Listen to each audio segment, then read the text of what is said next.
No, it did it okay. It was actually 97, by the way. If you look at the big BGP, so.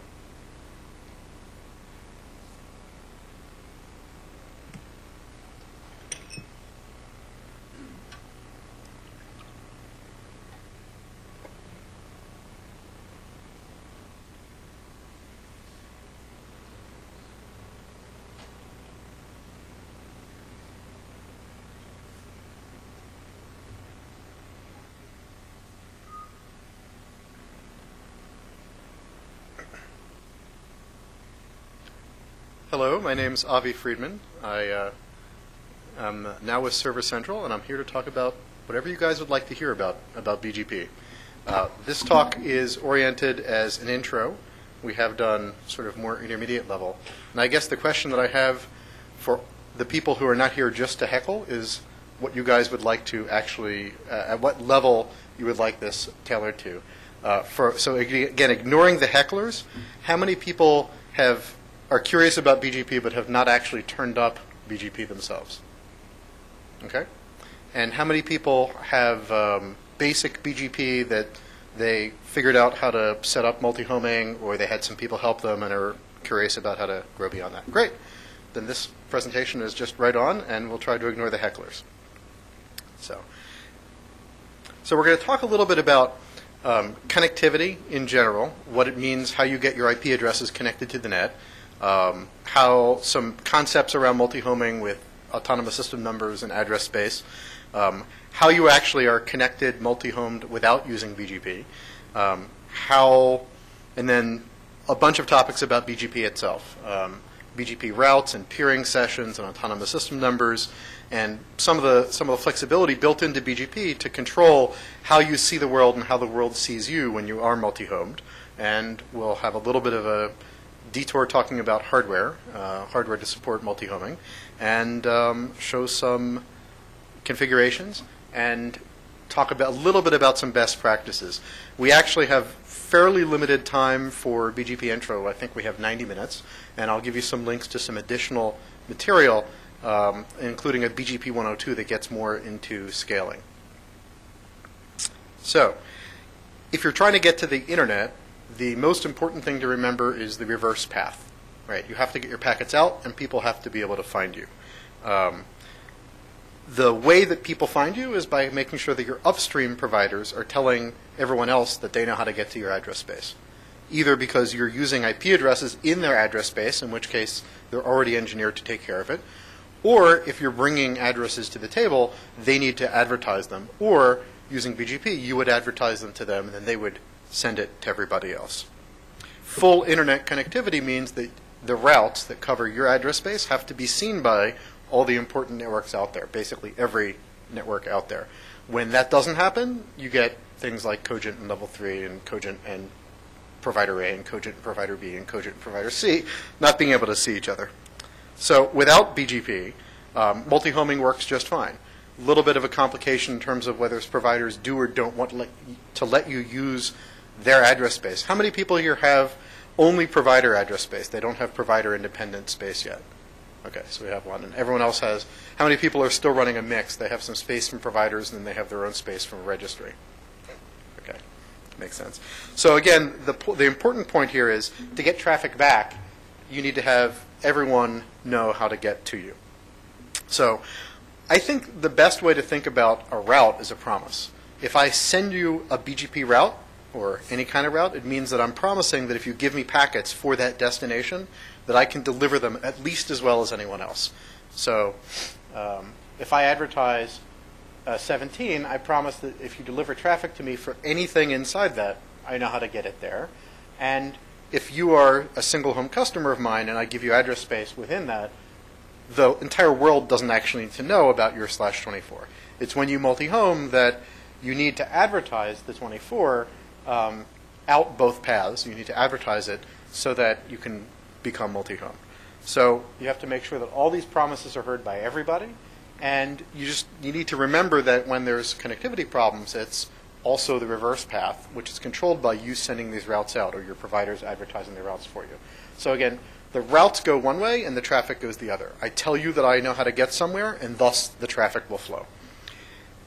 It's much easier to control your outbound routes. You can always type IP route, whatever, whatever, than your inbound, and that's something that we'll talk about as we go through this. How many people here who are just learning BGP have Cisco-only network? Juniper-only network? Netgear-only network? Okay. So people generally are working with multiple vendors. I'm going to use Cisco terminology here because that's probably the most widely deployed platform that people are using BGP. How many people use primarily Catalyst 6500s for routing, for BGP routing, switch routers? Okay. Oops. Okay.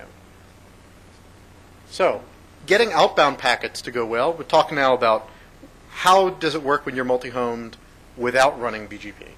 So pretty simple. You set your default routes. You set your policy. It could be that I use both of my links equally. It could be that I prefer one link and then one of them is a backup. Obviously, if you have a more complex topology where you're not doing this all on one router, then you get into some iBGP issues, which we'll talk about. And you can use you can use weights to say this is better than this.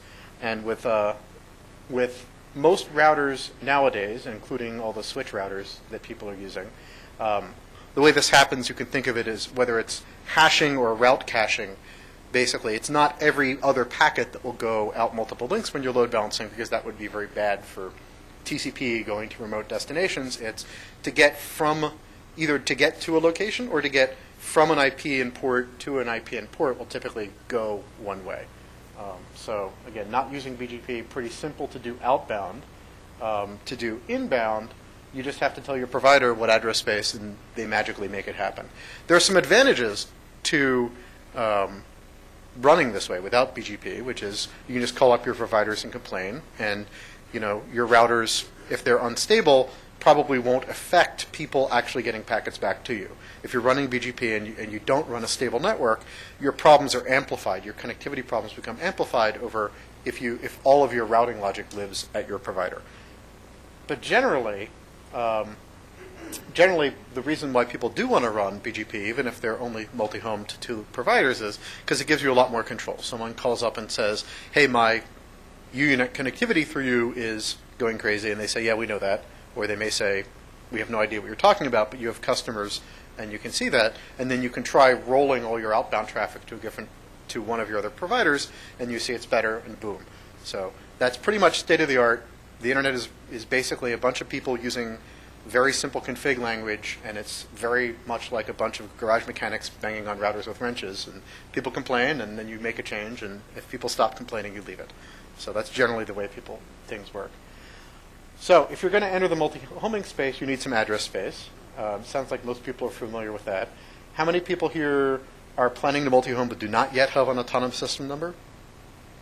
I see that someone actually just grabbed 4969. The company that bought the assets of the company that I had started, which then merged with someone, and their assets were bought by someone else, gave back the AS that I used to use, and that was just reassigned. So anyway, everyone's got an AS, and you have an RIR that you can talk to. So your providers, if you're going to start running BGP, may require that you enter your routes in a routing database. How many people here are doing multi-homing but have never played with a routing database or routing registry? Okay, so we can provide some links at the end. I generally recommend that, as people have recommended to me, that people use AltDB, which is free, unless your providers have some specific database that they run that they want you to be in. Normally, the idea is any generally accepted routing registry you can register your policy, your autonomous system, your routes with, and any of your providers that are doing filtering will pick that up from you. And the idea there is that it gives you the ability to register, to tell the world, this is my intent, these are the routes that I may advertise. And you don't actually have to then email your provider and say, please extend my filter, because they may be able to actually just run a program that generates the filters for their routers. And why is filtering important? We'll talk about that. eBGP, by default, when you run BGP, will send everything to everybody, which would be a big mess if the internet actually ran that way. So you have aggressive filtering. It's very important that everyone know what they should be allowed to get from a customer. So, oops. Okay. So on the provider side, there's a little bit of complexity. If I've got address space, that's actually not n-layer address space. If I've got address space that I had from n-layer, and they announce it as a /17, but I've got only a 24, and then I have my new provider announce just that 24, all my traffic's going to come in on the Sprint connection. Any of the non-hecklers, why is it that all my traffic would then come in the Sprint connection? More specific, okay. So, in what dimension? Right. So I said non-heckler, but I guess Patrick doesn't take direction well. Wait, he used to work for me, and I know that. Okay, so not using BGP, why would you want to use BGP? Is you get more control of your destiny. It used to be that it was a little bit more dangerous because something which we're not really going to go into in great detail, BGP route flap damping, people used to use so that the unstable sections of the net, they used to actually say, wait, if that section of the net, if those routes are going up and down, we're going to stop knowing how to get to them for a while. And then it was really a problem because if you were very unstable, you could lose connectivity to major networks for hours at a time. Not as much of a big deal now, although there's still some instability some greater risk of creating instability when you run BGP. But the key thing is it gives you the ability to respond to customer complaints. You can take a whole remote network like n-layer or Sprint or level 3 and try moving it. You can do it on a per prefix basis, and it gives you a little bit of control on the inbound side. Not as much control, but a little bit of control over how people get to you on the inbound side. So why BGP? Well, there really isn't any other option. There's no magic ESP network of static routes that people transfer. BGP's worked well enough, even despite the fact that it's got major problems and that it's the only exterior gateway protocol. It's the only protocol that networks use to tell each other about their routes on the internet. The BGP goes pretty much in the Wayback Machine. So actually, before I started playing with routers, it goes far enough back to anyone remember, any of the non-hecklers remember ANS, the backbone? It goes back to when there was acceptable use of different networks that made up the internet. There was commercial internet, there was research and educational internet, there were things that you couldn't do. And built into BGP was the idea that you might have policy and say these routes are only allowed to be seen here, only certain kinds of traffic and certain kinds of policy. So what's actually very good is that BGP was built to give people a lot of flexibility about how they wanted to treat routes as heard from different locations. And again, why is that important? Well, if you're multi-homed, you're going to hear the same, for generally available routes, you're going to hear about that route, we call it a prefix, from many different providers. That gives you multiple paths, one for each provider, to the prefix. And the policy lets you decide which paths you prefer. Now, it happens that how many people are multi-home but don't really do any inbound playing with the routes? You don't do local prefs or padding or anything like that? I mean, the fact is, it actually works pretty well. It actually load balances reasonably well if you buy from reasonable providers. But running a network of any complexity, you want some of that policy flexibility. So BGP is a routing protocol. It's an exterior gateway protocol. It's the only protocol used to do this right now. It's got some RFCs around it. We currently use BGP version 4. It's been a long time since anyone knocked on my door with BGP version 3. Most of the Proteons and Wellfleets have long been retired. It's a distance vector routing protocol for any of you computer science geeks. It supports classless routing, which we don't really need to go into now because everything does. And the idea is to tell other networks about the prefixes, the routes, that every other network is responsible for. If you see NLRI, that's a fancy way of saying route, network layer reachability information. That's just something the protocol. So one comment, the RFC has been updated. It's now 4271 is the basis of BGP. 1771 has been completely invalid for actually producing a working BGP for many years, and they finally got around to actually making an RFC that's kind of accurate to how BGP works. So, would you please send me email so I may update the slides? Yes. Thank you. Well, there were those things like weights and other things that people did that weren't really in there, that sort of like the whole path selection thing that, anyway. So in BGP, networks are autonomous systems. Each network has an autonomous system number. or more, one or more autonomous system numbers. So the routes are exchanged between autonomous systems.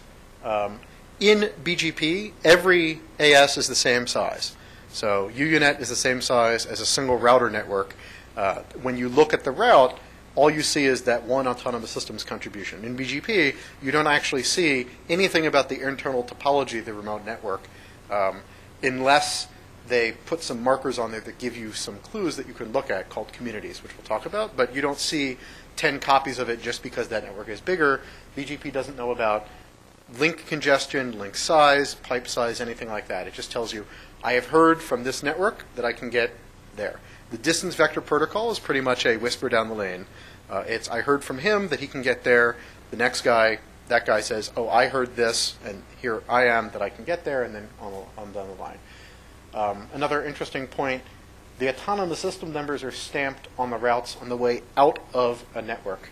One way you can remember this is it's possible to write a BGP implementation that sends routes without actually putting the AS on it. So there were early things with route, in fact, people do that with route reflection, that you can, at an exchange point, share routes between people without having your AS in it. So if you're trying to think in your head, does the route on my network have my AS in it? The answer is it doesn't. And the way that you know that the AS is only on the way out is that you could write software that will transfer routes without actually having an AS in the middle. So no concept of pipe size, congestion, anything like that. One of the things that is actually the first learning when you start playing with internet routing is a lot of the hidden complexity that you might think is there isn't. It's just a bunch of dumb stuff involved with with vendor routing bugs. Of all different kinds of vendors have bugs. And you just need to know the simple stuff well enough that when you see a problem, you can sit down and say, what should be happening? And you earn your routing engineer bones the first time you find out that something that should be happening but isn't is due to a bug and not due to your misconfiguration. And it will probably only take you about 5 different routers or 20 tickets or something until you find the first bug. But if you know what should be happening, routing is deterministic. There's no magic man in the router making stuff go one way or the other. If the link fills up, it's just going to sit there pegged unless it stays so pegged that routing protocols can't even run. So why does BGP have the AS path? We'll actually talk a little bit about what's inside the route. This was not immediately clear to me, all the reasons why you needed to have an AS path until I actually started looking at confederations and route reflectors and some of the advanced scaling stuff. The first thing is, without the AS path, there'd be no way to do loop detection. So first fundamental reason design of the protocol, the autonomous system path, which is the autonomous system numbers that get built up as the route traverses, let you do loop detection. In internal BGP, you don't actually put your AS on it, and so there's a rule that gets a little bit confusing, which we'll go into, about what routes can go where. And that rule exists mainly because there's no AS path to do loop detection. Second thing, again, we talked about when BGP came about, it was in this world of policy routing, which doesn't mean what we mean now by policy, but what routes are allowed on what network. And so setting policy, you can say either because there's a problem you're trying to get around or because you don't want certain routes to go somewhere, you can say if the route has this, was a sprint route heard from UUNet, then depreference it, or drop it, or do something else with it. And when you're routing Fugros, you can actually look at the routing table, and you'll know the AS numbers, and you can actually pretty simply inspect what's going on as you make changes. So BGP and ASs, we have these hockey pucks that are the routers, we have clouds that are the networks, and you've got different networks exchanging traffic via different links. Now, in general, most of these networks would have more than one router, but again, to BGP, it's all one AS. It's one representative, even if you talk to that network via multiple different connections. So, more concepts. In BGP, the peering sessions, the way that the routers talk to each other are over TCP, over peering sessions. There's keep alives at the TCP level, but also there's a BGP message that is a keep alive. Inside the routes, it's just a pretty flexible set of these things called attributes. So the route is a little mini database And it's got things like what are the IP address, what's the autonomous system path, and then it's got other attributes that we'll talk about.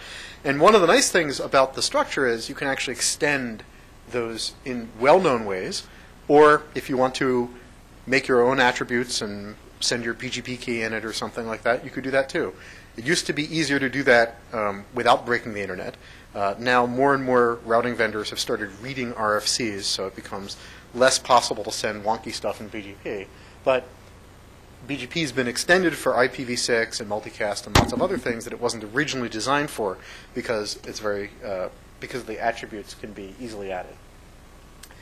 Another thing that's important in BGP, there's only one best route for any given prefix at any given time. What does that mean? Well, early on, I had a customer, I was connected to Sprint and Usenet, call them. And a customer of mine said, I want a full routing table, but only of Sprint routes. Well, you can't do that unless you're writing your own, unless you're doing really weird Richard level bizarre things with routers. You can't really do that because if I'm going to load balance my traffic, then I'm going to have half my routes from provider A and half my routes from provider B. But I'm only allowed to send the best path. The best path to that prefix. So if half of my routes, let's say from Usenet and Sprint, half of them from Usenet, I can only send Usenet routes, but then I'm only going to send that person half the routes. And that's really important, and it comes up again and again in BGP. You could only send the best route. If you could send routes that were not the best route, that way lies madness, or at least massive looping of packets all over the place, which we try to avoid, which is another reason why when we talk about weight, we'll tell you not to use that BGP weights. So the best route is the one that you can send. Another interesting thing for debugging, the best BGP route is not necessarily the route that the router is using, because there are multiple different routing tables in the router. So you can send the best BGP route, but of course you may have direct connection to something that overrides the routing table, the external route, and then that may be the route you're using, but in BGP land, it will be completely agnostic to that. So with BGP, I turn up a session, and then all the best routes are exchanged. Then over time, just the changes get exchanged. So turn up a session, and with eBGP, which we'll talk about, I'm going to try to send you, whether you're my customer, my peer, I'm going to send you every route that I have, or every BGP route that I have, the best path. That's what I'm going to try to send you a copy of, through whatever filters I have. Then it'll make it through whatever filters you have. So if you take a session down and then bring it back up again, that whole process starts again. And we'll talk about this a little bit, but that's a very bad thing to have happen. You really want to avoid that. So basically, what happens is every time I send you a route, you have to look at it and say, is this the new best BGP route? And if it is, send it to more routing tables in your router, and then send it to the line cards in your router. And then if it was the best BGP route and you advertised the other route, you need to send it to all your peers. And this cascades. And so there's a lot of work that's gone into BGP to make sure that you don't take sessions up and down, and changes to policy can be propagated just incrementally. Aha, someone's online. So inside the router, basically you can think of it as following. I apologize for not having a fancy diagram. There's routing table specific routing tables, routing protocol specific routing tables. So BGP has a routing table. The best route from BGP makes it then down into a big IP routing table. Now you've lost information when that happens. You don't keep the autonomous system path. You don't keep the origin. The things from BGP get wiped, and you have the IP routing table, and there's some concept of where that came from. Then there's more of a forwarding table, and the exact implementation depends on what router you're using. But then there's a forwarding table, and then that may or may not get distributed to the forwarding tables on the line cards of the device. So the best BGP route, what's actually causing the packets or to flow within your router isn't itself a BGP route, but it's a BGP route that became an IP routing table route that went in and became a forwarding table route. So each time you get a BGP update and something changes, there's more work that has to happen within the router, which is why even though router CPUs are very fast, there's still some scalability issues, and you don't really want a very dynamic network in terms of routing updates, or you can have problems. And every time a route flows downwards, it gets more, not more specific in terms of number of IP addresses, but more and more context is lost, so that the line card doesn't need even to know where the route came from. It just needs to know from here to there. So basic BGP configuration, you're going to have an IP address on an interface. You've got a network that you want to announce. We'll talk about some more concepts about this, but I thought people would like to see a basic configuration. You've got a route that you want to create in BGP. That's the network statement. There's someone that you're going to peer with. There'll be some other things that you'll enter as neighbor statements as well. And the one thing you should always be thinking of is filtering outbound and filtering inbound. You're going to send your routes out, and you've got some bogons that you don't want to get in. Bogons, in the generally accepted term, IP addresses that shouldn't be seen on the internet. But when you're talking to an external provider, you actually also want to make sure, for example, that they don't advertise you your own address space. And the reason that this is important is actually because of AS 7007. There was an incident, and by the way, is 7007 still allocated, or is some poor soul about to actually get it allocated from Aaron? Oh, he does? Okay, good. Because I can just imagine some poor provider about to get it. So AS 7007 blew up the internet one day by, does anyone, everyone, raise your hand if you remember classful addressing? Internet addressing? Okay. So basically redistributed BGP4 through RIP v1. Now what happens when you take a 17 through RIP v1 is it either becomes a 24, a 16, or an 8. Right? It becomes, that information is lost. It becomes whatever the network number indicates the length should be. And then when you put it back. So I was in a data center, and a customer of mine called me and said, why are you advertising me a 24 when I'm advertising you a 23? And who's this AS 7007 that's originating it? And I actually happened to know at the time who 7007 was and called him to find out what was going on. What's happening was BGP 4 went to v1, which went back to BGP. So the 23 was in 192 or greater, became a class C, then got put back in as a 24, and then redistributed through Sprint. So network hygiene, don't accept anything in your address, in your routing table from the outside. What that means is when you have a customer that is going to multi-home, it actually then is when you should put you should change your filter to allow that address space in so that you can still get to them if their connection to you goes down. So, highly recommended. So we have routes that talk about connectivity that happen inside peering sessions over TCP between networks. So inside every route is a bunch of attributes. And again, the number of attributes grows as our flexibility, what we want to do with BGP grows. So the prefix is the fundamental thing. It's starting point in a net mask or a length. Second sort of major one, AS path. So it's the sequence of autonomous systems, each with an ASN, that the route has traversed. Lets you do loop detection, apply policy, and the AS is stamped on the way out, which means that inside your network, your routes actually have the null AS path. Well, not null, but they're empty. And in some implementations, they may be null. So in regex speak, it's $$. There's start at the beginning, go to the end, nothing in the middle. That's your routes inside your network. When you advertise them to someone else, that's when the AS goes on, and then they see it, and they can tag by your AS. So one thing to note, there's now bigger autonomous system numbers, and you may see them.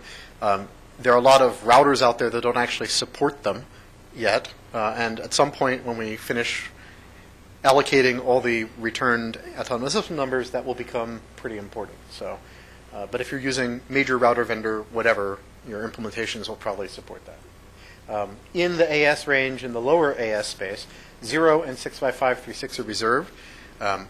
We found that 0, the question of whether 0 was reserved or not came up with one of the first big BGP blow-ups when the AS0 leaked onto the internet, and people that did read RFCs said invalid, and people that didn't said, hey, that's okay. And then there's a range, 64512 to 65534, that are for use internally. Now, there are cases where you'll use that to talk to another provider. Let's say you want to multi-home to the same provider, and you want to be able to change how your addresses are announced to them. You may actually grab an AS that is, actually that should be 65535. You might want to grab an AS and use it for BGP, but not have it be seen by the internet, and then you'll use a reserved autonomous system. So when you're pattern matching, caret means match beginning, dollar means match the end, so the null AS path, the empty AS path is caret $. So if you want to see your routes, you type shall IP BGP reg caret $. So a Sprint customer would see an N-layer originated route, caret 1239 space 4436 $. Or if you wanted to match anything that was in 4436, you'd put an underscore instead of the $. But when Sprint is looking at that route internally, it wouldn't see the 1239, it would just see 4436. I heard it from 4436. If you want to match, one important thing about regular expressions in Cisco speak, if you do shall IP BGP reg and just type 701, you'll see 7018 routes also. It's ASCII-wise matching, not treating the numbers as numbers. So you should always, you'll use a caret, a $, or just underscore means beginning or end means it could be the beginning, the end, or it's not really a space, but a breaker. So shall IP BGP reg underscore 701 underscore would match 701 anywhere in there, but only the number 701. Another attribute, which we'll sort of skip over for now, next hop attribute that says how I get there. This becomes more important with larger internal networks. With internal BGP routing, there's actually a little bit of recursion that will normally go on where the routers will peer with each other either using a physical interface or hopefully using a loopback, /32 that you use. And the internal routing protocol, OSPF or ISIS, will describe to the routers how they can all get to each other at the low level. And BGP is used to sort of map the superhighway route. To get to this external space, go to that router. But BGP doesn't tell you how to get to Chicago's router. It tells you the IP address of it, and then a recursive lookup happens underneath it. In that world with iBGP, you want to have the next hops preserved. With BGP, with eBGP, when you're talking BGP to other providers, you generally want to have, next hop will be just someone that you're directly connected to, but you generally want to say next hop self just to be sure. That really mainly comes up in a case where you've got like a LAN, and you've got a few different people on the LAN, and you might be peering with people, and routes get passed amongst them.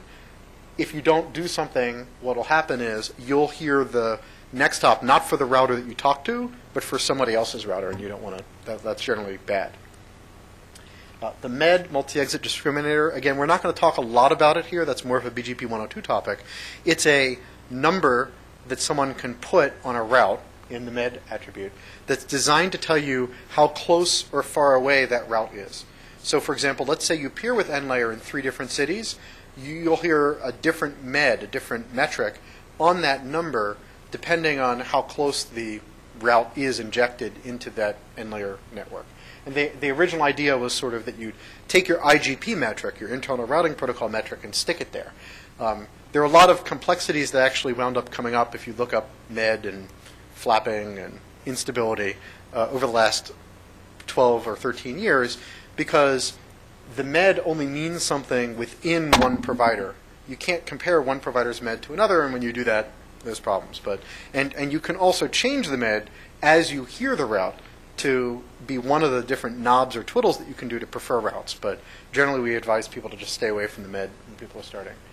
Of the people who are just learning BGP, how many people have only one router speaking BGP in their network? 2? Less than 5?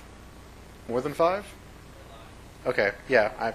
Clear that we don't have complete coverage of the possibility space. And how many people who are the intended audience, not the hecklers, are running OSPF in their network? ISIS? EIGRP? iBGP only? Okay, so mostly OSPF. So we will skip this. So, sorry? Oh, RipV. Hey, congratulations! You can become Black Holio. I will not use RipV1. I will not use RipV1. I think most terminal servers already support only RipV2. I think RipV1 is pretty dead nowadays. So another attribute you'll see is the origin. Don't worry about it. One way you can think about the BGP origin attribute is it's sort of like half of an AS path. We'll talk about how routers select which path to the given destination is better, and origin is in there. So if you want to do some twiddling, you can occasionally change the origin, and that's actually happened at the end of a month when people want more revenue, that they'll change the origin to make more traffic flow their way. But generally, like MED, you'll just sort of ignore this attribute for now. Weight attribute, the main reason I mention this is that you should not use it. There are certain more exotic cases where it's useful, and certain complex reverse path filtering topologies where you need to get into it. The interesting thing with the weight attribute is that it's non-transitive. When you set the weight, it's for that router only. The reason your antenna should go up and say danger, danger. When you do something that's on one router only in a multi-router network, you may have someone pointing a route at you, and you could point it back at them. Now, normally in well-formed uses of BGP, that could never happen.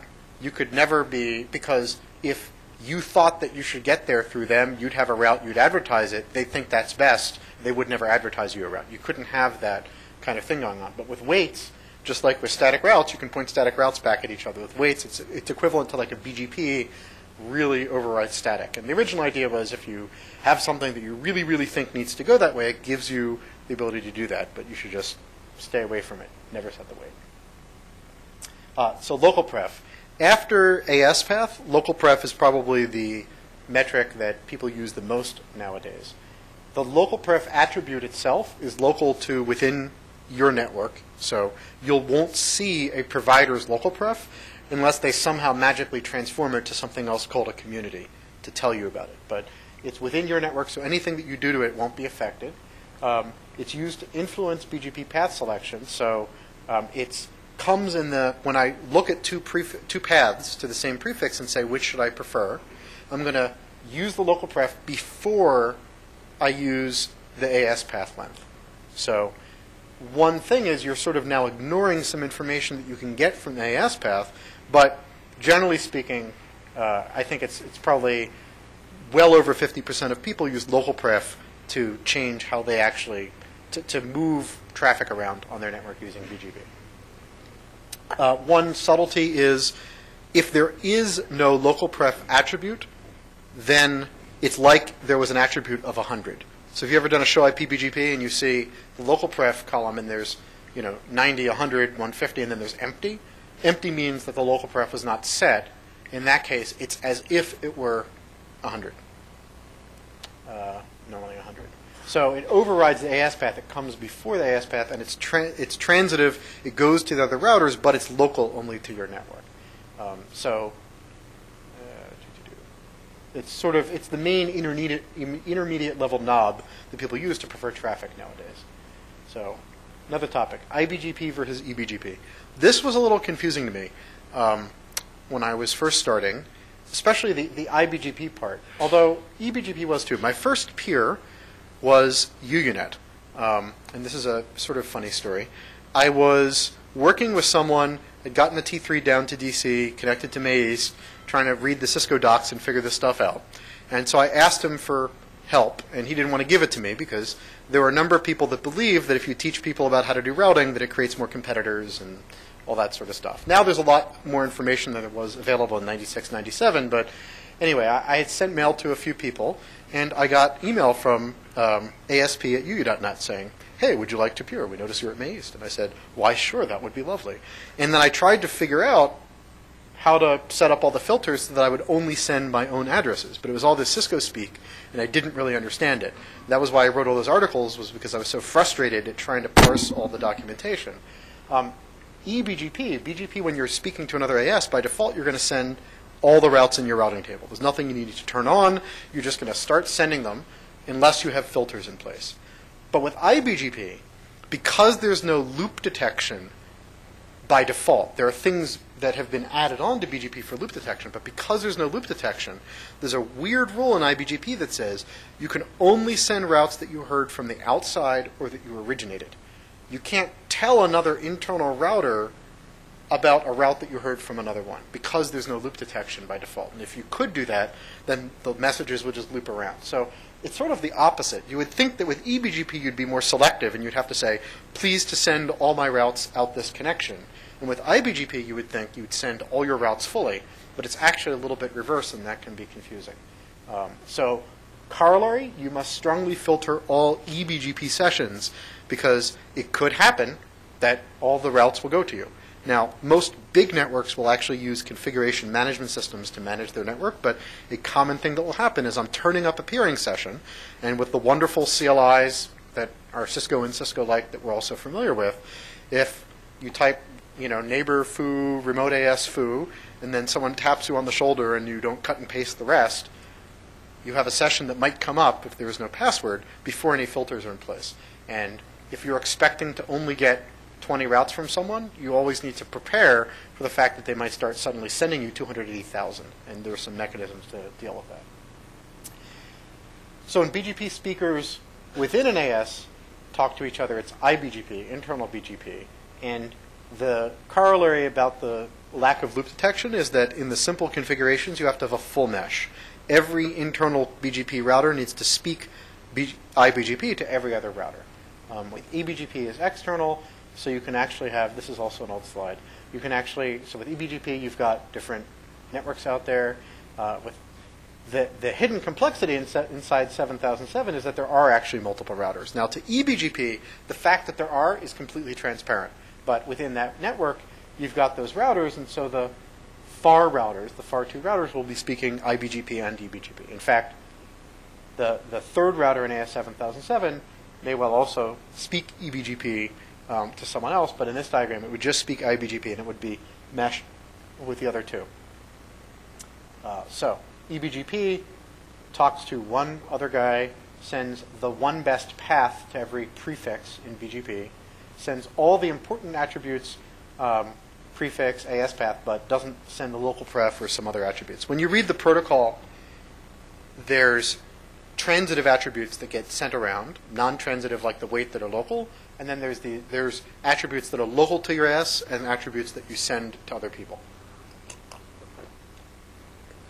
So usually with eBGP, the next hop will be set unless it's there's multiple people speaking on the same, generally LAN, the same prefix.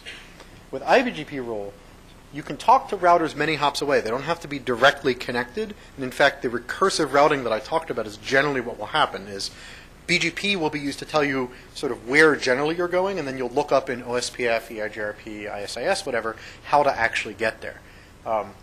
But it can only send the route it injects or route it hears directly from an external peer, requiring a full mesh. And the reason is because there's no loop detection otherwise. It sends all the attributes other than weight. It leaves the AS path alone unless you're doing confederations, which I assume no one is. And it doesn't touch the next hop unless you say next hop self. There are some cases if you have a very simple topology, and let's say you have two routers in the same data center and that's your network, you may want to reset the next hop, but generally you won't reset the next hop in iBGP. So let's say you have 16 routers in your network and you want to run iBGP by default, you're going to need a pretty complex mesh, which becomes even larger when you have tens or hundreds of routers. And there's topics that are covered in BGP 102, route reflectors and confederations that you get into to scale it. The interesting thing when you're just starting out is you should understand a little bit about it because it's actually better to set up your network with route reflectors initially just because it doesn't add really any overhead and it gives you the ability to not have to change anything as you grow. So the iBGP restriction, we talked about that. So how do routes get into BGP? You have to insert routes somehow. You can either statically insert them, or you can redistribute from another routing protocol. How many people here redistribute from another routing protocol into BGP of the non-hecklers? Okay. And how many people use only static statements to create BGP routes? Okay. So I recommend that you stick with that until you. Yes, more than once would be the ultimate question. Yes, the never-ending distributed non-converging computation that will ensue. Although actually with divergence, with partial SPF, will it actually, can it handle it? Okay. So generally speaking, if you want, there's some BGP slides, bigbgp.ppt that are at my website, and BGP 102, I think, talk a little bit about creating BGP routes by dynamically redistributing them from other protocols, but unnecessary complexity at the basic level. So to create a route in Cisco, you say network foo. I don't think you can yet. So I think every so often I try network foo /16 or something, and it still doesn't let you, just to be perverse. It must have an exactly matching underlying route of some sort, generally a static route. Otherwise, it won't create that route. And you probably don't want to do this with 1,000 routes. At 1,000 routes, you hire someone who knows about redistributing and setting up your network. But it's pretty easy to scale this way. Generally, you'll put the network statement at the place or places closest to where your customers are. So advertising routes. BGP is inside peering sessions on top of TCP. And your peers have to be specified explicitly. There is a way to do wildcard BGP, but you wouldn't be doing that. So once the peering session's up, all the routes flood, and then there are periodic updates. And so the key thing is to make your network as much like this as possible. So all you're getting over time is periodic updates. If you have issues going on with connectivity or CPU, you can do a show IP BGP and look at the number of updates that have happened over time. Is there a MIB for that? I have something that scrapes it, but okay. So you might even be able to, depending on your router vendor, grab that and look at it. Because if you start seeing that go really high on some sessions but not others, there's some problems that you need to look at. So there's a state machine that describes how the routers speak BGP to each other. It's in the RFC. And one reason it can be useful to at least know what those states are is because when you do a show IP BGP, you'll see those states listed. And the interesting thing there is active doesn't mean active. It means waiting. So if you see active next to the session, it means the session is not up. So very interesting. So every time I get a route, it's got to pass the filters, and then it can go into the BGP routing table. And then unless it's the same route, essentially, that it just had a different attribute on it, I need to figure out whether that's the best IP route. And then I need to figure out whether that's the best route for the forwarding table. Generally, IP route and forwarding table is the same thing. And then I also need to send it to any BGP peers and see whether it passes. So there's a lot of work that has to go on, and that's why you want to keep the network stable. So policy. To decide what routes can and can't go where, and what routes you want to prefer from different directions, the basic filters are prefix lists. There used to be distribute lists, but the modern form is prefix list. It lets you list prefixes. There's AS-path filters, AS-path access lists that let you match on AS paths. And then there's route maps that let you be more creative. Certainly not a Turing complete language, but the route maps let you give you more complexity and actually let you set or reset attributes in BGP as you for distributing to your other routers and potentially to your downstream customers. So prefix lists are just it's to be used per neighbor. It's just a list of that's matching on prefixes that's applied to your BGP routes. You can use it inbound, outbound, both, and it's based just on the prefixes. So you'll have a prefix list, call it something, have it on every router of your prefixes.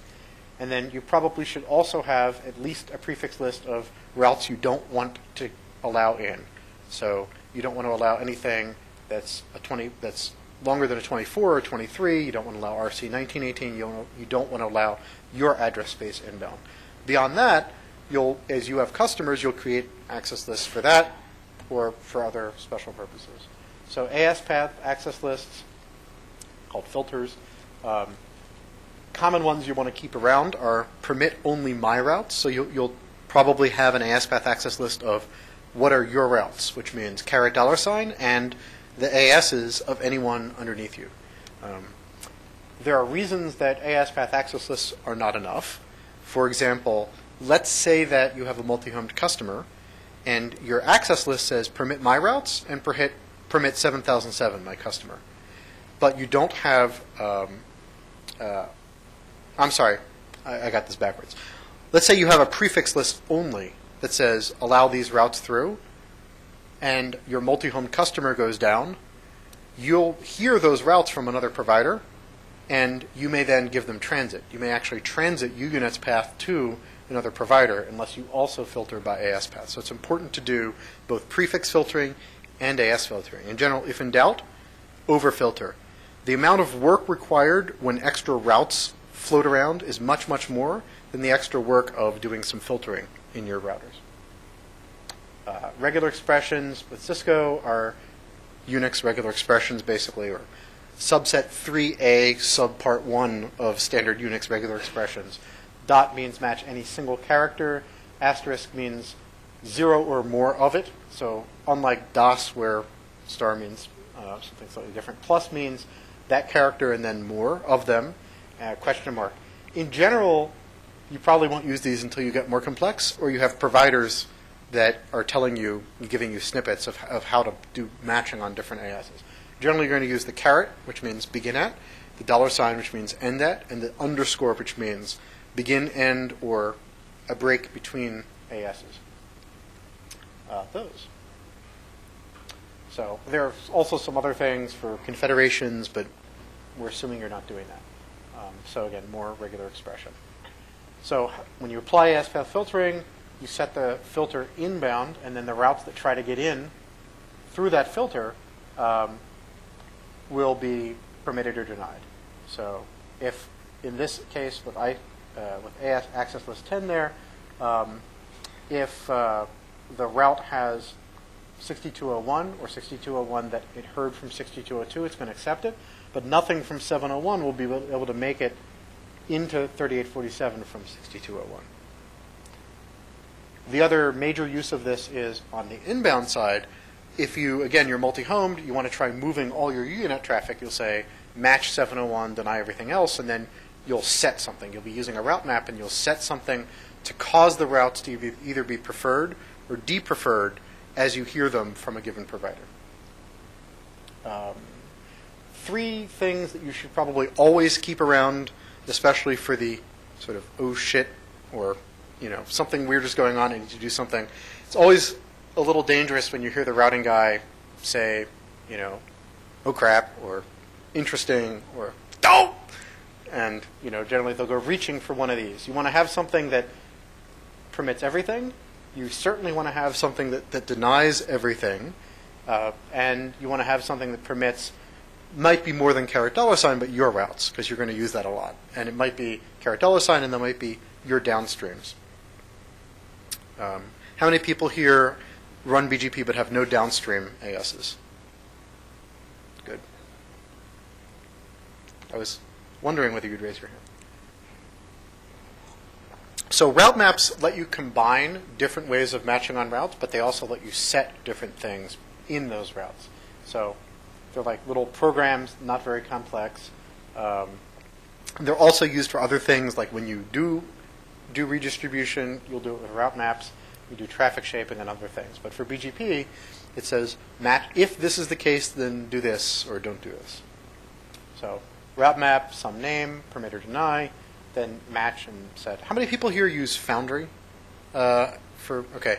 One very, very important thing, just to annoy the routing engineers of the world, the vendors that are not Juniper, that have done Cisco-like, decided that they didn't actually want to do it exactly like Cisco did, because, why, that would be incredibly complex and would require someone to actually spend an evening working on. And with Foundry, you ever notice you type, neighbor, whatever, foo, and it says, warning, this may not take effect until you clear the session. So you're pasting a bunch of stuff in, you get all this output. Well, one very important syntactic difference. On Cisco, it's neighbor, foo, route map name, in. On Foundry, it's neighbor, foo, route map, in or out, and then route map name. When I was playing with Foundries, I actually almost became make clueless because I cut and pasted, didn't notice that the syntax on Cisco was slightly bad and turned up a bunch of sessions without route maps, which caused some complications, which we then found. So important thing to note there, if you're using a not Cisco that sort of speaks Cisco, make sure that all of the BGP-related syntax is the same before you go cutting and pasting. Although generally... The other goofy one is Foundry, where Cisco uses allow, Foundry uses accept. And so they look the same, but they're not really. Like when you define like community lists and things like that. I've seen people get bit by that before, where it's not quite the exact same syntax. Okay. So for route maps that say permit, if the first clause there, the match statement, is matched, then the route is permitted. If the route map says deny, then if the match is true, it'll be denied. So it's a little bit of reverse logic there that is sort of the way that it should work, but just you have to think about sometimes. And then if the route hasn't been matched by one of these earlier, it'll just flow through to the next sequence number until it is either matched or not. So selecting routes. Usually there'll be 2, 3, 4 ways to get to a given remote destination. We'll call that 2, 3, or 4 paths to the same prefix. It can become confusing when you call up and say, I see 3 prefixes to get there. That typically means something else. If I see 3 prefixes, it means there's more specific and less specific. But in BGP, if I have transit, full transit from 2 providers, I'll have generally 2 paths for every prefix, and then I have to pick the best one. The really important thing to note is it's not random. The net effect, if you don't do any tuning, is that you sort of get statistical aggregation that can sort of seem like either randomness or magic, depending on the way you look at it. But it's not random; it's deterministic, which means you can always look at the input, apply the rules, and figure out what's going on. Hold on. There is an exception. Certainly, if you have multiple routers with the same router ID, then you will get random behavior.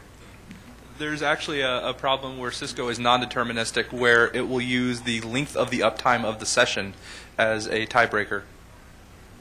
What you talking about, Willis? That's a Cisco behavior. You can turn that off, but by default, that's... I don't know, did they make that? Did they turn that off by default, or is it still that way?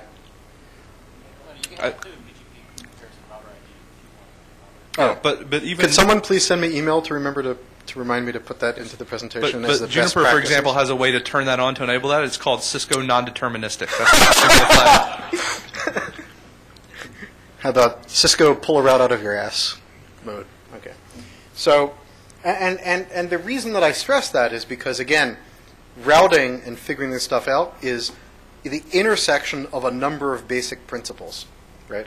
I'm always going to pick the most specific route. There's only one path that I think is best in BGP. That's the only path that I can advertise to someone. When I've got all the different paths to a prefix, there are some rules that I'm going to apply. So there's always, you just think of all the different things that interact, and you can always debug what's going on until you find a bug, which will happen more often than it should. So always find the most specific route, and only consider paths to the prefixes that you can get to. So if you can't get to the next hop, and unless some tuning has been done, generally you're going to prefer the shortest AS path, and then MED, and then down to router ID, or what was it, the uptime of the session?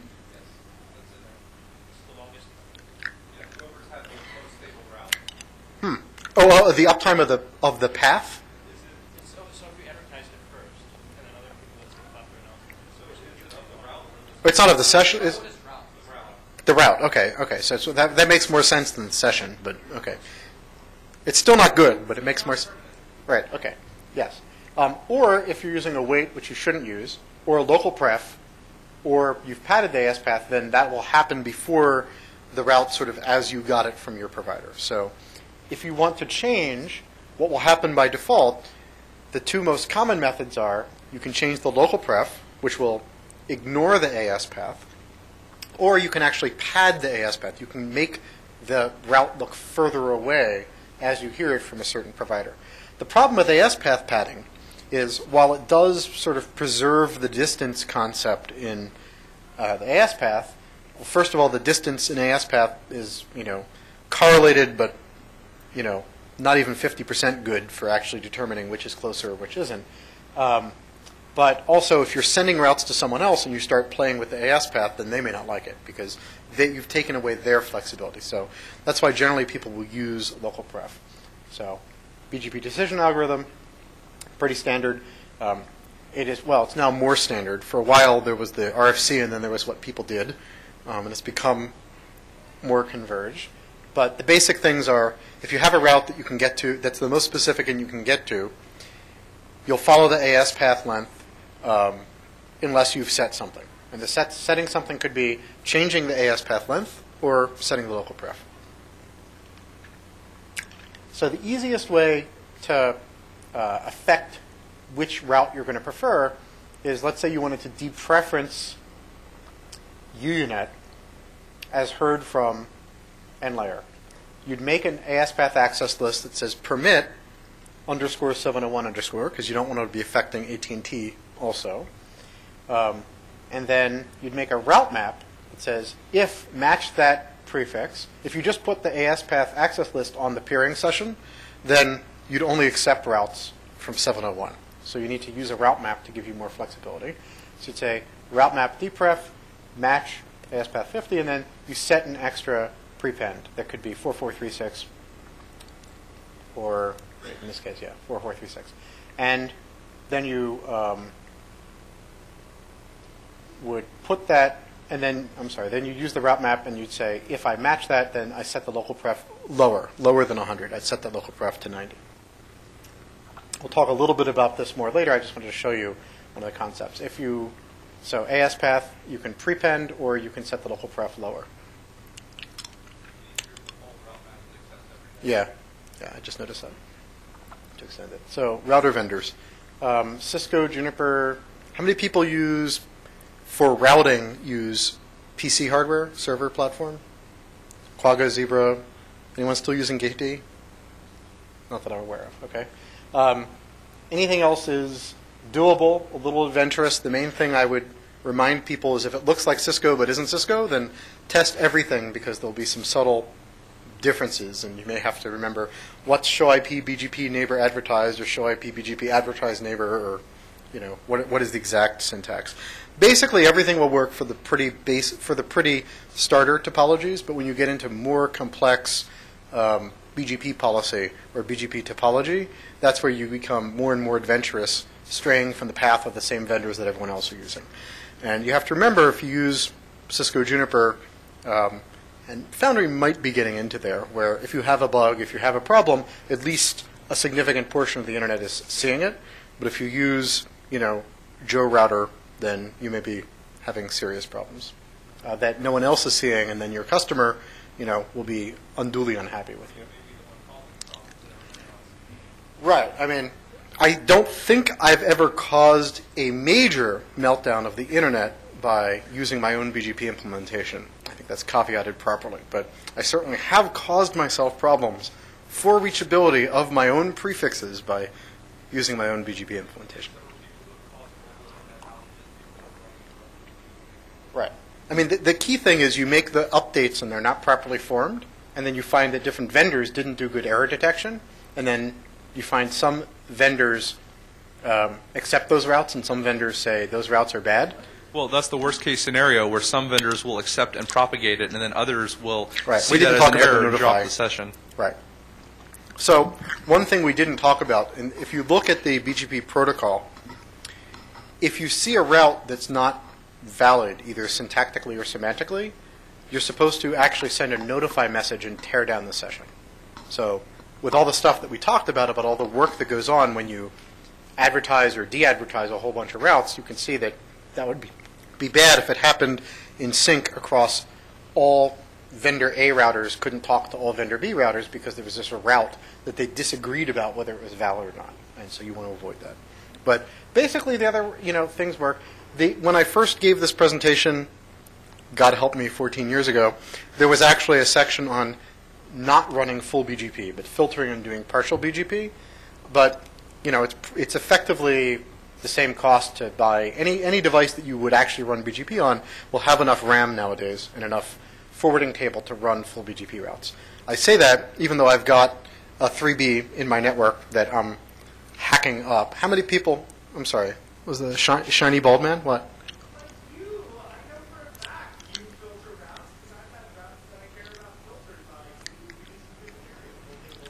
On one of my routers for Usenet.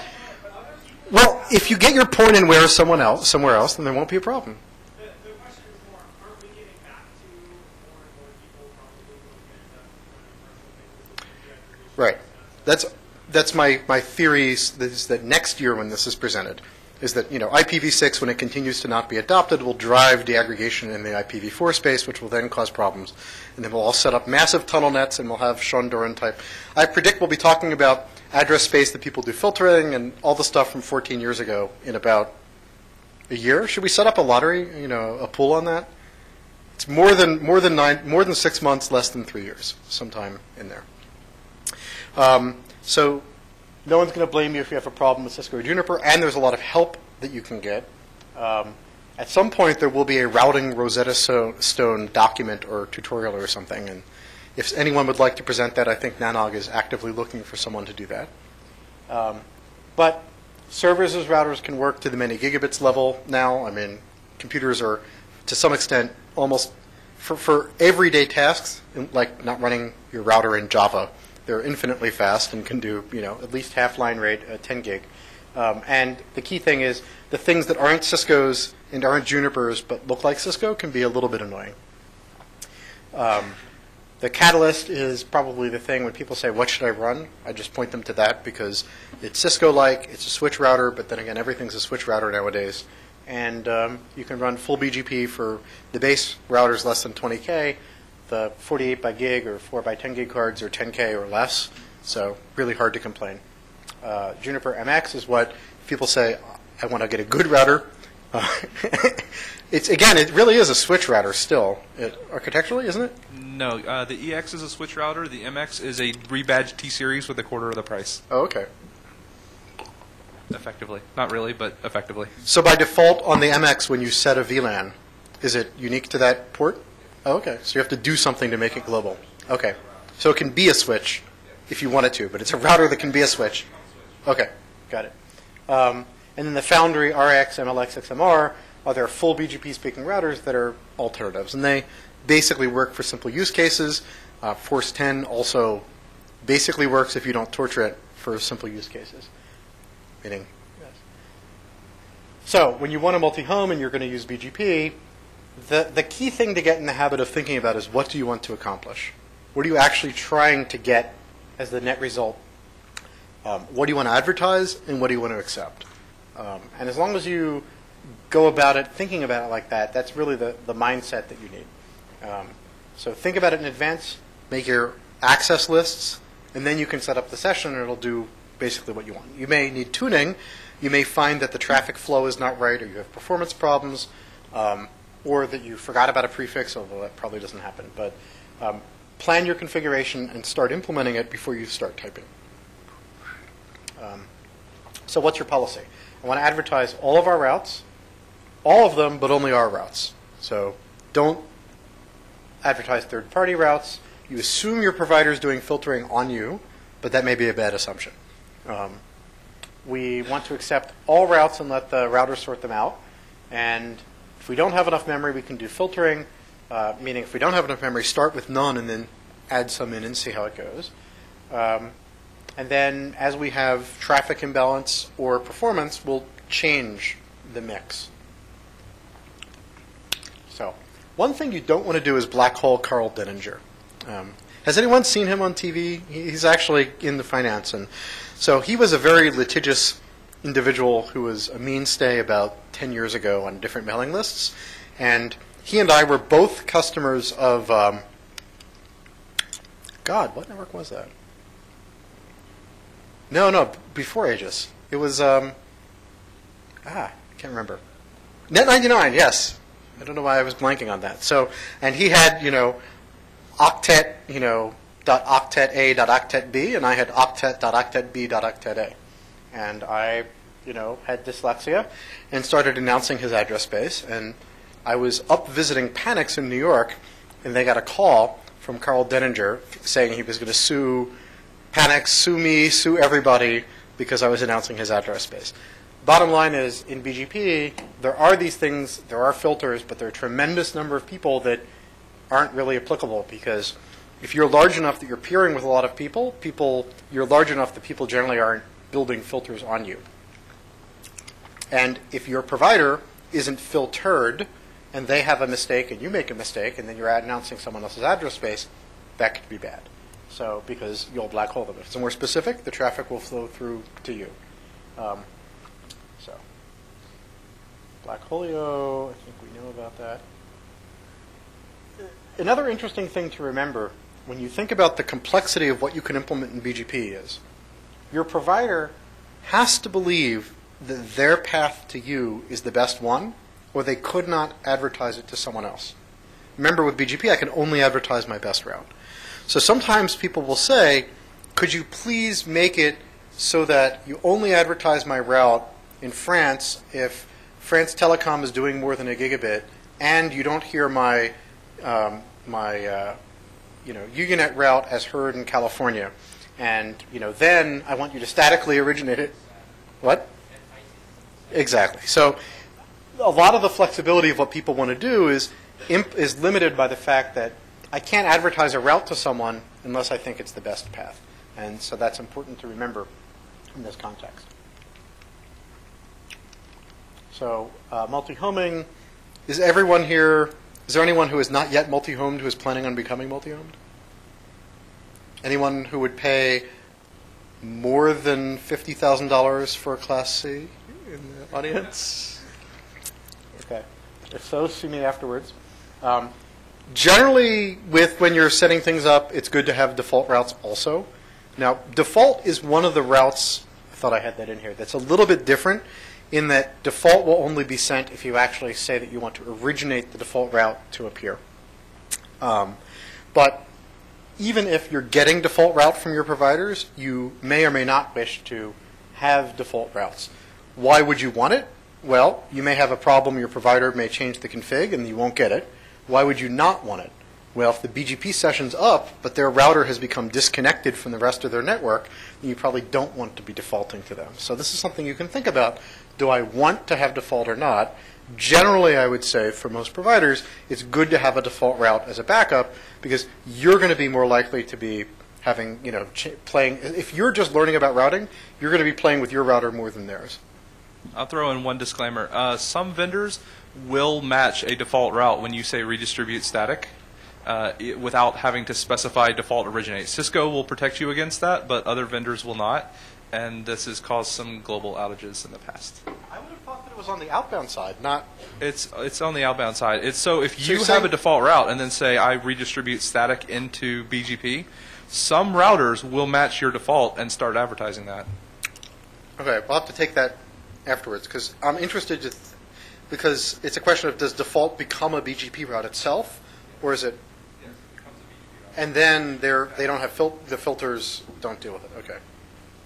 So then you gather. So your outbound's easy. You can make sure that you can get your packets out, and then for sending your routes out, one thing you do not want to do is tie your routes to an interface. You always want to statically. You want to make sure that they exist basically forever. You want to have some routes that go to a loopback, null zero, something like that, because you don't want to have an interface going up and down and have your route go up and down. That will cause you massive problems.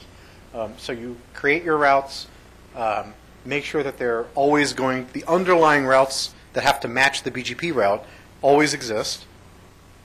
Make sure that you've got at least a permit everything, at least a deny everything, and at least an access list that talks about what your ASs are, either just you or your downstream.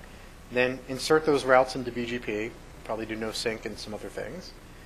And then you're going to configure the neighbors. How many people here have configuration management systems that configure the routers for them automatically? Okay.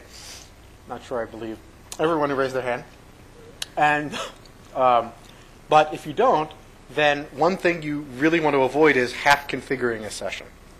So one good way to do it is by typing in the neighbor shutdown or the neighbor first line and then immediately shut down, or cut and paste, or got to help you could TFTP or something to make the change. If you're on a Cisco where the CLI gives you limited flexibility. So you've got, actually, it's probably not even, well, it is, might not be 60 seconds. I've seen sessions come up much faster than I expected them to. Yes, Kevin? I was going to say, it's like 2 seconds. I haven't seen 2, but I've definitely seen close to, but less than 30. So you really want to keep this in mind as you're configuring, that session might start coming up. Now, I think the spec actually requires like 10 seconds and idle before it will try to come up. But Foundry recently added a feature where by default the neighbor, when you create it, comes up in shutdown state, which is a very good thing that people should ask Cisco to do. That is nice. I do like that. So one important thing also to remember is, with BGP, session comes up, I will send you all my best routes through the filters, and then I'll only send you changes. If the session comes up and I start sending you routes before the filters are in place, and I apply the filters, the routes that already went through, you're already going to hear unless I do something which we'll talk about to reapply those filters. So that's why this is very important. So neighbor configuration, if you have 2 neighbors, put a description in, say version 4, even though it will be next hop self, set next hop self, because God knows what weird topology you might get into with an Ethernet. If you have a provider that asks you to do eBGP multi-hop, change providers and don't use them. So just directly connected. I didn't say that. I just said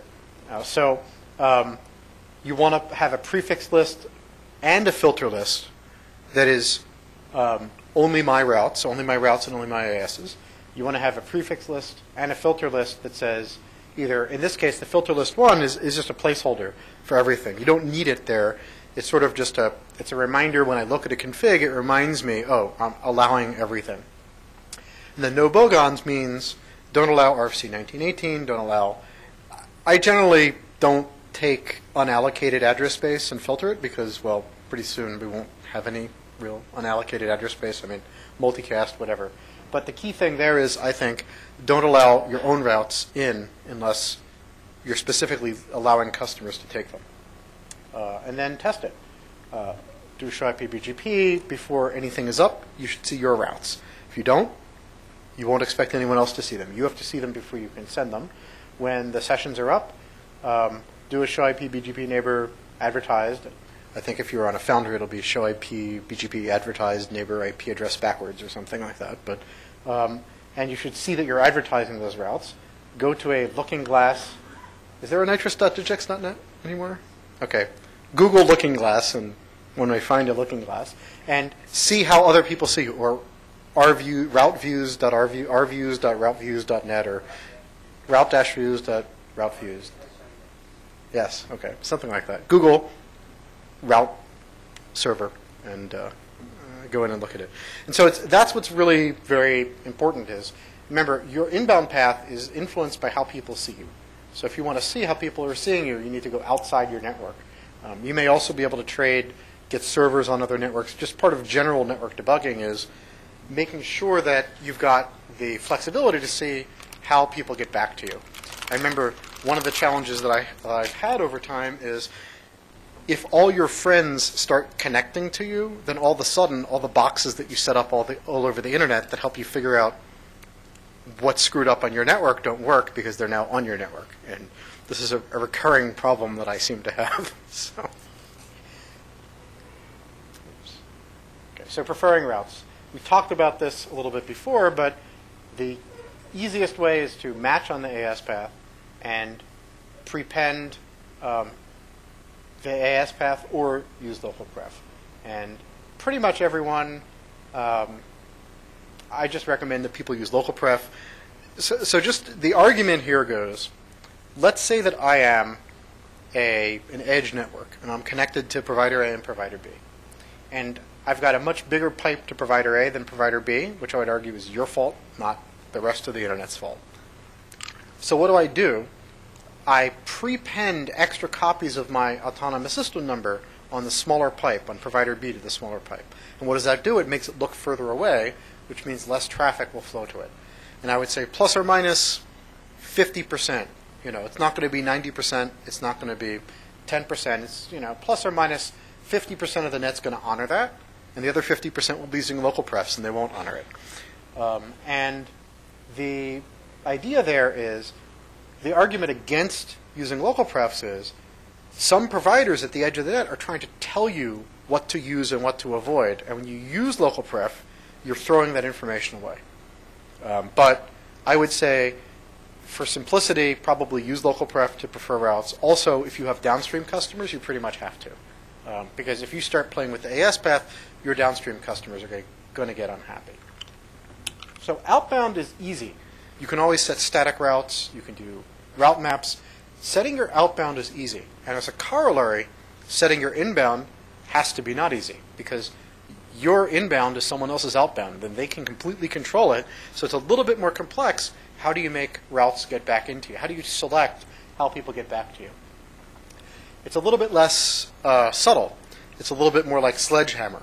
You can deaggregate or selectively deaggregate. So you basically say, provider A, provider B, I can AS path pad, that didn't work. So what I'm going to do is I'm going to announce half of my 23 out this path. So at this path, it's going to get the other half, and this path will get the 23.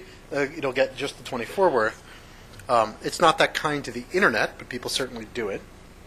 Yes, Mr. You can also selectively advertise with communities. So have your transit provider only send to a couple of networks as a way to reduce what comes in. Yep, we'll get to that. So you can't get down to the granularity of saying the CEO of the company that is my customer lives in, Joetown and is on Joe Bobnet, and I wish to make his IP address come back into me via my provider A pipe. That's what you can't do. You can say, pull more traffic here, or with communities, which we'll talk about, you can get a little bit more finesse. But ultimately, remember, Joe Bobnet can always set a static route back to you through whatever they want, and you lose control. It's the corollary there. So, first method, advertise more specifics. Second method, AS path prepend. So if you want to advertise more specifics, you'd have a prefix list that is the 23 and the 24, and then a prefix list that's just the 23, and then you use different prefix lists to each provider. The other way is communities, which I didn't go into in great deal because, as I figured, we have about 8 minutes left.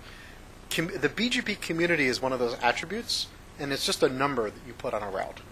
And what people do with it is they let you put numbers on the route that influence how they handle your route. They also can send you those BGP communities that tell you something about the route, that tell you how much they prefer it, how far away it is, how they heard it. On the outbound side, on the inbound side to them, the outbound from you, you can use the community to tell the provider something like, prepend this route once to 701, but not to anyone else. Or, if you hear this route from me at multiple locations, don't prefer this location, prefer some other location. So you can actually, often the providers will say, here are my list of communities, and if you set this community, it will set my internal local pref below 100 or above 100, as I hear it from you. How many people here have not used BGP communities? How many people have not used communities but have seen their providers that have list of BGP communities they can set?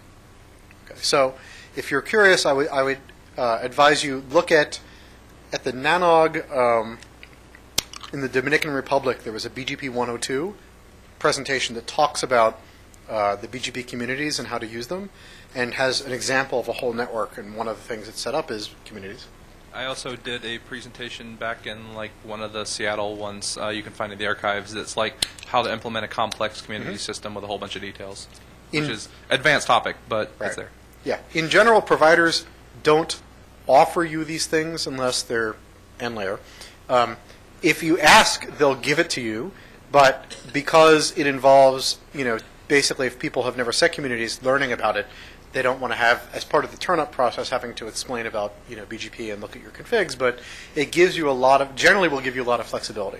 I would never buy from anyone that didn't have a reasonable community system to allow me to specify what to do, because your provider doesn't, it's not only my provider doesn't want to be woken up, I don't want to have to deal with a human to be able to do something. It's like, I love booking online. I don't want to call a human and do something because they'll do it wrong and it'll be slow. I want to be able to have the control on my own because I may need to play with a few different things, look at a route view, see what's going on, and that's just not going to survive open a ticket, get something done, and send it back. Also, the fact that there's a community system in place means that there's a lot of good automation of the network, which means the network itself is going to be more stable because humans aren't having to go in and put little shims in for people. But don't you know that communities are proprietary and that would be violating their NDAs if they were to send them to you, like Verizon? Well, I might or might not buy from networks that had that kind of. Yes. Well, but it's come on, you have to admit it is fun to reverse engineer someone's communities when they won't give it to you. Right. It's a little bit harder to reverse engineer their outbound communities. But. So BGP 102 and some other presentations, communities, generally what the medium to larger guys use to change their inbound path. But again, the first ones are you can advertise more specifics, or you can AS path pad, and then communities are generally the way that people do it. So iOS commands, other than just config, I'm going to assume most people have turned up sessions, show IP BGP on a route, show IP BGP sum. Learning the output of show IP BGP sum, how to see. Your clear IP BGP command is wrong. In Cisco, there's no neighbor. In Foundry, there is a neighbor, which is another one of those weird differences. Okay. I'll have to edit. So one thing, just very important, if you want to reapply filter changes, the command is clear IP BGP, neighbor IP, soft. Remember the soft. Well, I would say note the clear and thus remember the soft. It is not please to gently reapply all of my filters kind router. It is clear, which means, so the idea is remember that you must have a soft. What soft does is say, I will reevaluate everything that I've sent and see if I would have not sent something or sent something slightly differently.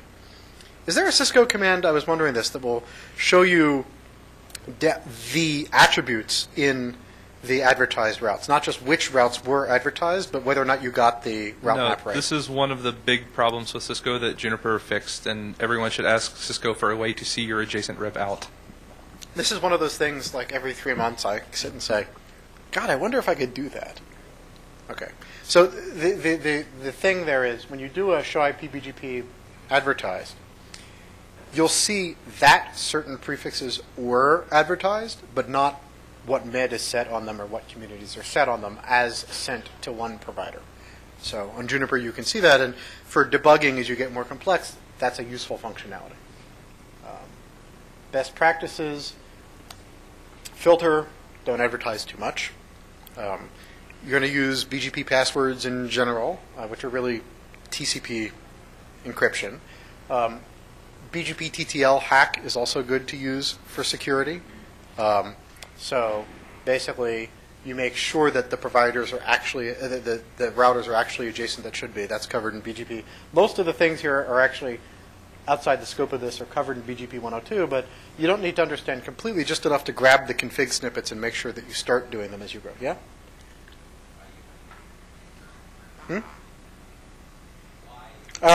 I forgot. This is one of those things we got into an argument about in Dominican. There are differing opinions about it. So, in general,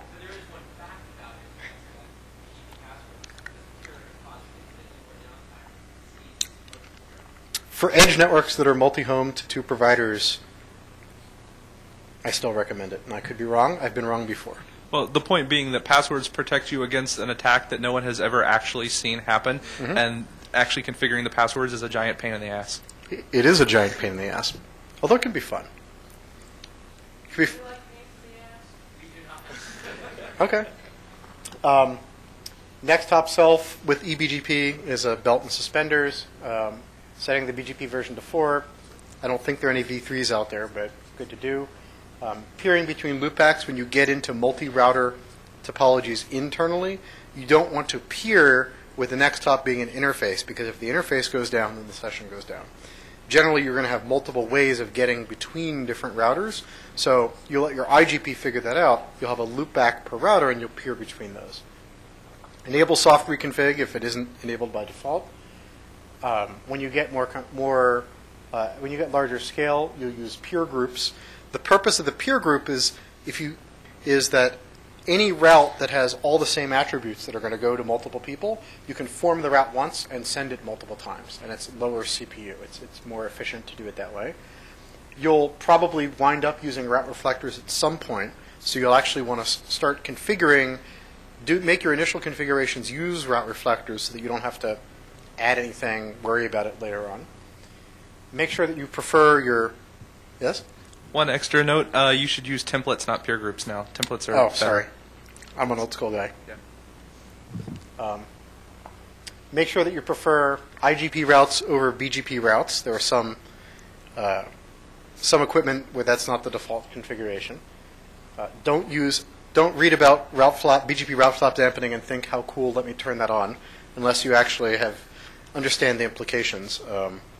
Also, another thing to note, is you can actually, as we get closer to the edge, things like route flap dampening that use extra memory to remember routes that are no longer there could be really bad, because they could actually cause you to run out of memory. If in doubt, when you're peering with someone, use max prefix. Yes? You should probably give the command for make sure that you pref internal routes over BGP. Make sure that you configure distance BGP 200, 200, 200. If you do not do this, you will break your router at some point, because Cisco has a really, really stupid default. Some vendors do indeed have stupid defaults. Okay, we'll edit the slides and stick that in. Log BGP session state changes. I assume you have central logging systems that look at disks going bad and things like that. If you want to get more sophisticated, there's a lot that you could look at, like looking at update volume and things like that. Generally speaking, looking at whether sessions are up and down, and making sure that you look at errors, link errors, on the links that you're peering with people on are probably a good base level to do. And if you do wind up using private ASs internally, please remember to strip them as you send your routes to the outside world. One other caveat on the remove private AS, it only removes one private AS that's in the beginning. It does not remove them from the entire AS path, which is something people forget about a lot of times. Sorry? Well, I don't know if you would necessarily want to filter the route or not, but make sure whenever there's a transition, whenever there's an eBGP transition, that's where you need to configure the remove private AS, because if it happens twice, like say your customer sends you a remote private AS, and then you advertise it again with a private AS, and you do a remove private AS, not remote private AS, it will only remove the first one and won't remove the second one. Recent changes to the PowerPoint. Always been like that. Yes. What? No. Okay. I typed it on the plane today. Okay. And my fingers did not type what my brain told them to type, so I apologize. So there's a lot more. In fact, a full BGP 101 with lots of config examples and changing routes and all that would probably be about 3 hours. But if you want to look at some of the more scale, we call them advanced, but what they really tend to be about is scaling BGP, including some configurations. There's Philip Smith has done a number of presentations at NANOG that have lots of router configs and talk about some of the advanced topics. I've got, I did a couple times ago at NANOG in Dominican, we did BGP 102 that talks about some of those topics. A lot of resources on the internet now, a lot more than 10 years ago. And if you have any other questions, any specific questions, I think we are now 3 minutes over, but you can come up and ask them. And otherwise, I hope this was helpful.